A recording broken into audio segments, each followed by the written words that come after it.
আজকে আপনাদের কায়েমুল্লাহ সাহেব 2500 ছাত্রদের উস্তাদ, এই এতগুলা স্টাফ, এতগুলা ছাত্র, এতগুলা বিল্ডিং, একটা মানুষের এই ক্যালকুলেটর দিয়ে হিসাব করতেছে। এটা কি এমনি এমনি হয়ে গেছে? একদিনে কায়েমুল্লাহ তৈরি হয়ে গেছে? কথা বলেন না। আমরা মাদ্রাসা দিছি 200 ছাত্র হয় না, আর উনি ছাত্র জায়গা দিতে পারতেছে না, তার মানে কায়েমুল্লাহ একদিনে তৈরি হয় নাই, আর রায়হান একদিনে তৈরি হয় নাই। পিছনে আপনি ওনার জীবনী তালাশ করে দেখেন, ওনার পিছনের দিকে তালাশ করে দেন, মেহনত আর মেহনত।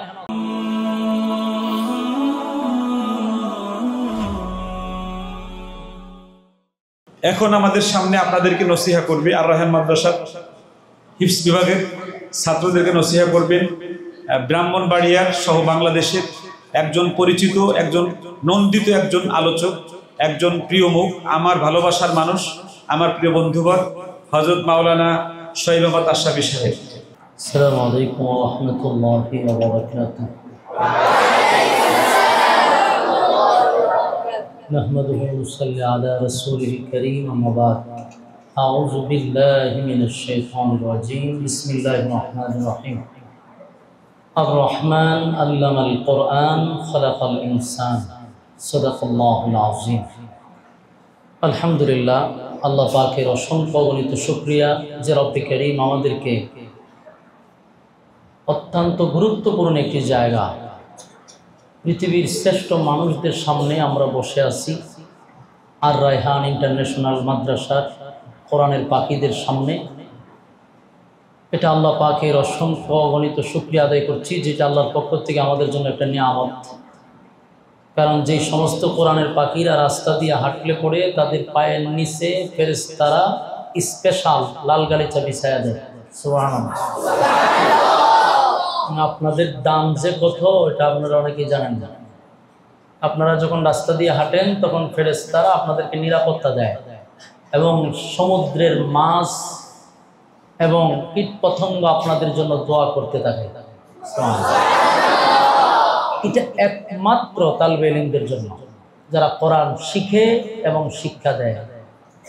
স্পেশাল এই নিয়ামতটা শুধু তাদের জন্য, এটা সবার জন্য না। তা আপনারা সবচেয়ে পৃথিবীর শ্রেষ্ঠ মানুষ, আর শ্রেষ্ঠ মানুষদের সামনে আমরা বসতে পেরে আমরা নিজেরা শুকরিয়া আদায় করছি যে আল্লাহ আমাদেরকে এমন একটি জায়গায় বসার সুযোগ করে দিচ্ছে। আল্লাহর পক্ষ থেকে স্পেশালি একটা গিফট আমি মনে করি। তো দেখেন, রাত হয়ে গেছে প্রায় 11টার কাছাকাছি। আপনারা ছোট মানুষ, আপনাদের ঘুমের যে একটা দূরত্ব, একটা রুটিনের ভিতরে পড়ে, আমিও চাচ্ছি না লম্বা কথা বলে আপনাদেরকে কষ্ট দিতে, সংক্ষিপ্তভাবে কিছু কথা বলতে চাই। যেহেতু মাইক মাউথ সবই আমার কাছে, বলার জন্যই বলছে। এখন আপনারাও ঘুমের সমস্যা, সব মিলিয়ে অল্প 2-1টা কথা বলি। কেন বললাম যে আপনারা পৃথিবীর শ্রেষ্ঠ মানুষ? মানুষ কিন্তু মূলত 2 প্রকার। বলুন, মানুষ কয় প্রকার? মানুষ 2 প্রকার। একদল মানুষ ফেরেশতাদের চেয়েও দামি, আরেক দল মানুষ চতুষ্পদ জানোয়ারের চেয়েও নিকৃষ্ট। তাহলে মানুষ কয় প্রকার হইল? 2 প্রকার হয়েছে। মানুষের মধ্যে 2টা প্রকার আছে, একটা ফেরেশতাদের চেয়েও দামি, আর একটা কুকুর বিড়ালের চেয়েও নিকৃষ্ট। তাহলে এই মানুষ দামি হয় কখন আর নিকৃষ্ট হয় কখন? এই 2টা বিষয় বুঝতে পারলে আর ওয়াজ লাগবে না ইনশাআল্লাহ। আসুন আমরা দামি মানুষ এবং নিকৃষ্ট মানুষের পরিচয়টা একটু জানি। আল্লাহ বলেন আর-রহমান, দয়ালু আল্লাহ। আল্লামাল কুরআন, শিক্ষা দিলেন কোরআন। খলাকাল ইনসান, সৃষ্টি করলেন মানুষ। আমরা শুধু অর্থটা যদি পড়ি, দয়ালু আল্লাহ, শিক্ষা দিলেন কোরআন, সৃষ্টি করলেন মানুষ। এখানে প্রথম দয়ার কথা বলছে, এরপরে কোরআনের শিক্ষার কথা বলছে, এরপরে মানুষ সৃষ্টির কথা বলছে। আমরা বাংলা যদি পড়ি, দয়ালু আল্লাহ, শিক্ষা দিলেন কোরআন, সৃষ্টি করলেন মানুষ, তাহলে কোরআন শিক্ষার কথাটা আল্লাহ আগে আনছে, আর মানুষ সৃষ্টির কথাটা পরে আনছে। আমরা তো ছোট মানুষ, এরপরেও বলুন তো দেখি, পৃথিবীতে কোরআন আগে আসছে না মানুষ আগে আসছে? হ্যাঁ, মাশাআল্লাহ মাশাআল্লাহ, মানুষ বলছে। সঠিক উত্তর দিচ্ছেন। পৃথিবীতে বহু আগে মানুষ আসছে, আর বহু পরে আসছে কোরআন। কোরআন কিন্তু আগে আসে নাই, কোরআন পরে আসছে। তাহলে মানুষ আসলো আগে, কোরআন আসলো পরে, কিন্তু আল্লাহ বলতেছে আমি শিক্ষা দিছি কোরআন, মানে আগে কোরআন শিক্ষা দিছি, আর পরে মানুষ বানাইছি। তো মানুষ বানানোর কথাটা পরে কেন বললো? কোরআন শিক্ষার কথা আগে কেন বললো? এই কেনটা আমরা বুঝলেই আমাদের ছোট্ট ব্রেনে এটা একেবারে সহজভাবে চলে আসবে ইনশাআল্লাহ। কথাটা আগে বলছে যে কোরআন শিক্ষা দিছি, পরে মানুষ বানাইছে। আল্লাহর কথা কি ভুল? আল্লাহর কথা ভুল না। আল্লাহ যেটা বলছে এটা সঠিক, কিন্তু আমরা যেটা দেখতেছি মানুষ আগে আসছে, এটাও সঠিক। তাহলে এই দুই সঠিক তো একসাথে হওয়ার কথা না, যেমন একটা সঠিক হবে। আমরা এটা বাইর করতে গেলে অবশ্যই মাদ্রাসায় পড়তে হবে। এখন অনেকেই তো বাংলা, আমরা অনেক সময় বাংলা পড়ি, অনেক মানুষ দেখবেন ঘরে বসে বসে বাংলা কোরআন পড়ে। তখন একটা লোক যদি আর রহমানের অর্থ তুলে, যেখানে দয়ালু আল্লাহ কোরআন শিক্ষা দিচ্ছেন, মানুষ বানাইছেন, এত মাথা পুরা হ্যাং হয়ে যাবো। এ চিন্তা করবে এরে কোরআনের শিক্ষা আগে আসছে, পরে মানুষ বানাইছে, এর মাথায় ধরতাম। এই মাথা ধরার জন্য, বোঝার জন্যই মাদ্রাসায় পড়তে হয়। আপনি হঠাৎ করে যদি বাংলা বইরা তফসির করে লাইতে চান, তাহলে এরকম দরবার লাগবে, এরকম ফেস লাগবে, ফেতনা আসবে। এজন্য মাদ্রাসায় পড়া। তো আসুন আমরা এই বিষয়টা বোঝার চেষ্টা করি। এখানে আল্লাহ কোরআন শিক্ষার কথা আগে কেন বললেন, মানুষ সৃষ্টির কথাটা পরে কেন বললেন? ওই যে বললাম মানুষ দুই প্রকার। বলুন মানুষ কয় প্রকার? তাহলে সৃষ্টির শ্রেষ্ঠ কারা? সৃষ্টির শ্রেষ্ঠ হইল তারা যারা আল্লামাল কোরআন, যারা কোরআনের শিক্ষায় শিক্ষিত হয়। সুবহানাল্লাহ। সৃষ্টির শ্রেষ্ঠ কারা? যারা কোরআনের শিক্ষায় শিক্ষিত হয়, এরাই হলো পৃথিবীর শ্রেষ্ঠ মানুষ, আল্লাহর আদালতের মানুষ। আর চতুষ্পদ জানোয়ার কারা?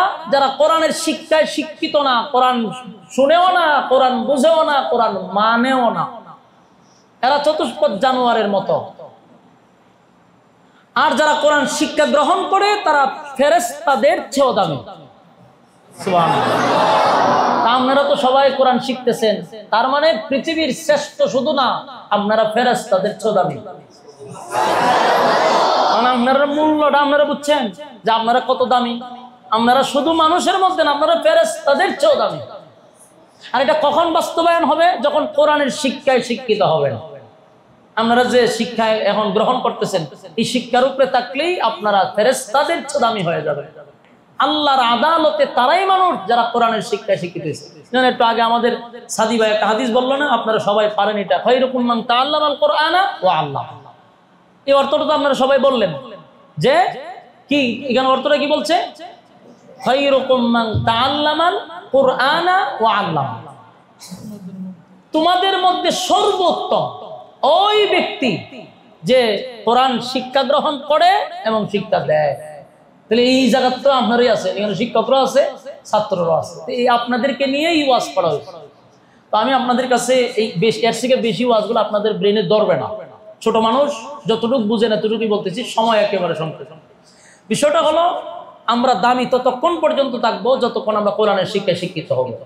কথাটা বুঝতেছেন?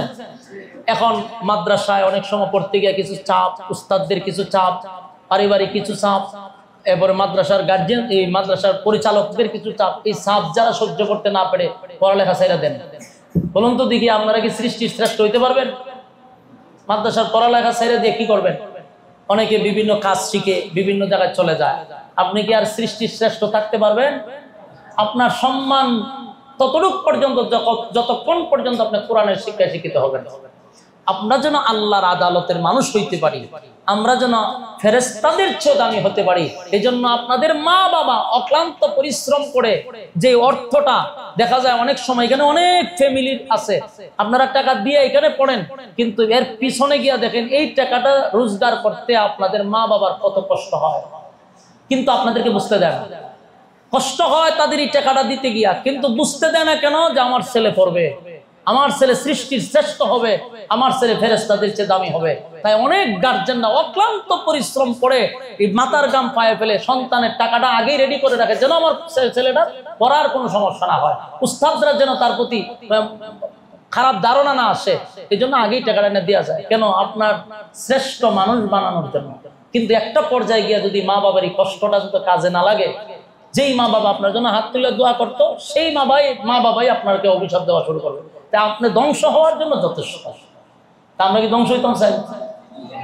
আমরা এখানে আসছি সৃষ্টির শ্রেষ্ঠ হওয়ার জন্য। রাজি আছি তো ইনশাআল্লাহ? তাহলে আমরা সৃষ্টির শ্রেষ্ঠ কখন হব? যতক্ষণ কোরআনের শিক্ষায় শিক্ষিত হব ইনশাআল্লাহ।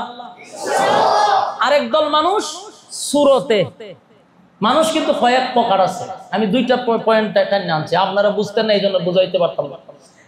একদল মানুষ দেখতে মানুষ, সুরতে মানুষ, রক্তে মাংসে মানুষ, এটাকেও মানুষ বলে, এটাকে বলা হয় সুরতে মানুষ।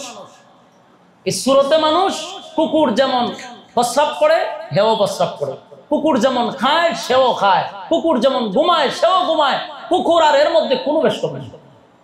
এটা হলো দেখতে মানুষ, যারা আল্লাহর আইন মানে না, কোরআন শিক্ষায় শিক্ষিত হয় না, কোরআনের কথা বুঝতেও চায় না।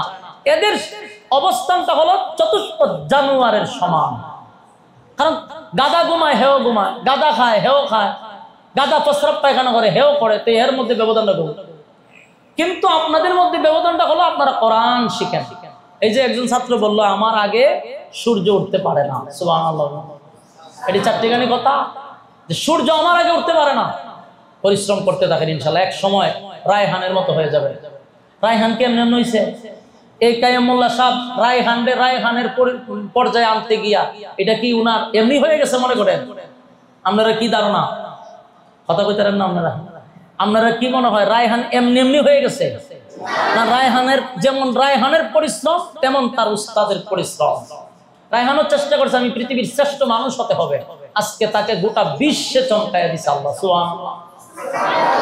এক রায়হান গোটা বিশ্বে চমকাইয়া দিছে। এই রায়হানকে রায়হান করতে গিয়া উস্তাদদের রাত দিন অক্লান্ত পরিশ্রম, মা বাবার পরিশ্রম, একটা প্রতিষ্ঠানের পরিশ্রম। ঠিক আপনারাও যদি মেহনত করেন, আপনার চেষ্টা যেখান থেকে শেষ, আল্লাহর সাহায্য সেখান থেকে শুরু হবে ইনশাআল্লাহ। প্রত্যেকটা লাইনে ভাই মেহনত আছে। মেহনত ছাড়া, কষ্ট ছাড়া কেউ পৃথিবীতে প্রতিষ্ঠিত হতে পারে নাই। আজকে আপনাদের কাইয়ুমুল্লাহ সাহেব 2500 ছাত্রদের উস্তাদ, এই এতগুলা স্টাফ, এতগুলা ছাত্র, এতগুলা বিল্ডিং, একটা মানুষের এই ক্যালকুলেটর দিয়ে হিসাব করতেছে। এটা কি এমনি এমনি হয়ে গেছে? একদিনে কাইয়ুমুল্লাহ তৈরি হয়ে গেছে? কথা বলেন না দেখি। আমরা মাদ্রাসা দিছি 200 ছাত্র হয় না, আর উনি ছাত্র জায়গা দিতে পারতেছে না, তার মানে কাইয়ুমুল্লাহ একদিনে তৈরি হয় নাই, আর রায়হান একদিনে তৈরি হয় নাই। পিছনে আপনি ওনার জীবনী তালাশ করে দেখেন, ওনার পিছনের দিকে তালাশ করে দেন, মেহনত আর মেহনত, কষ্ট আর কষ্ট। রায়হানের জীবনী তালাশ করে দেখেন, মেহনত আর মেহনত, কষ্ট আর কষ্ট। আজকে আমি আপনাদের সামনে এখানে আমার আলোচনা করার জন্য মাইকটা দিচ্ছি। এই মাইকটা আমার হাতে নেওয়ার আগ পর্যন্ত আমারও কিছু মেহনত আছে না? মেহনত ছাড়া এখানে হয়ে গেছি আমি। কিছু না কিছু মেহনত হয়তো আমি করছি, আমার ওই পরিমাণ মেহনত করা সম্ভব হয় না, কিন্তু যতটুকু করছি ততটুকু সম্মান আল্লাহ আমার দিচ্ছে। তা আপনারাও যদি মেহনত করেন, কসম খোদা, মেহনত যেখান থেকে আপনার শেষ সেখান থেকে সাহায্য শুরু হবে। তো মেহনত করবেন তো ইনশাআল্লাহ?